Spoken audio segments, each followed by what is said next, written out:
बाबा फरीद रहमतुल्लाह अलैह फरमाते हैं कि दौरान सियाहत मैं मुल्क शाम पहुंचा तो वहां मेरी मुलाकात एक दरवेश से हुई। मैंने उन्हें सलाम किया और उन्होंने मेरे सलाम का जवाब देने के बाद मुझसे फरमाया, बैठ जाओ। मुझे अभी उनके पास बैठे कुछ देर ही गुजरी थी कि चंद खरका पोश आए जो इन दरवेश के मुरीद थे और उन्होंने अपने अमामे उनके सामने जमीन पर रख दिए। फिर एक और शख्स आया और उसने आपस में गुफ्तगू करना शुरू कर दी।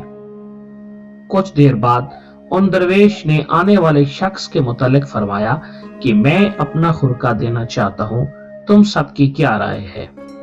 सब ने अर्ज किया, जो आपकी राय हो वही हमारी राय होगी।